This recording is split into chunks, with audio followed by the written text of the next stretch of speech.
Dismayado ang ilang miyembro ng Consultative Committee sa viral video ni Assistant Secretary Mocha Uson na tumatalakay sa federalismo. Nagpaliwanag naman tungkol dito si Asik Uson at sinabing matagal nang ginawa ang video at walang nagastos na pera ng pamahalaan sa paggawa nito. Ito ang balita ni Mai Bermudez. Sa social media post, idinaan ni Dean Ranhilio Aquino, miyembro ng Consultative Committee, ang pagkadismaya sa nag-viral na federalism video ni PCOO Assistant Secretary Mocha Uson.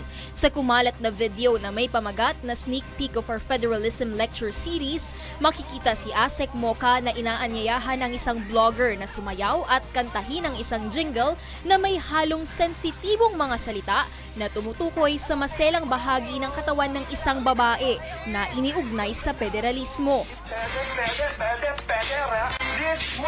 Hindi lang mga netizens ang nagpahayag ng pagkadismaya sa nasabing post, kundi maging mismong ilang miyembro ng Consultative Committee. Ang saligang batas ay isang seryosong bagay na hindi magandang ibaba ng ganun kababa, no, yung treatment. I'm not disappointed with Asik Mocha, but I'm so disgusted with the video.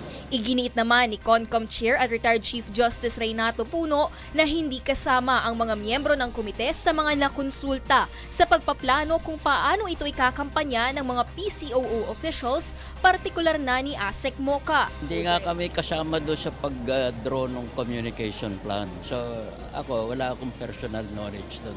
Maging ang ilang senador ay nagpahayag din ng pagkadismaya sa naturang video. The PCOO should do away with it. Theatrical techniques will not work for such an issue such as federalism. Ayusin natin how we promote it in a more decent manner kasi mahirap naman yung pangit.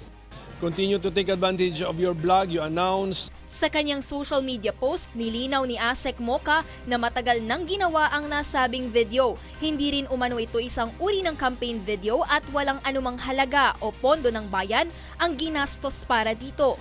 Bago pa po ako formal na kausapin ng representante ng CONCOM at ng communications group ng DILG patungkol sa federalism, ay na-shoot na namin itong video na ito at matagal na namin ginagawa ang online game show na ito.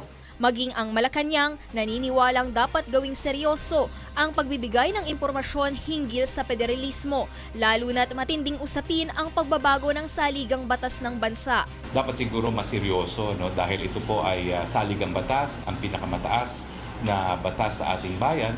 I've spoken to Ding Enroso kasi siya kasi yung kumausap kay Mocha. Hindi naman ako kumausap kay Mocha, hindi naman yung interagency yung kumausap kay Mocha. So therefore, it's not official.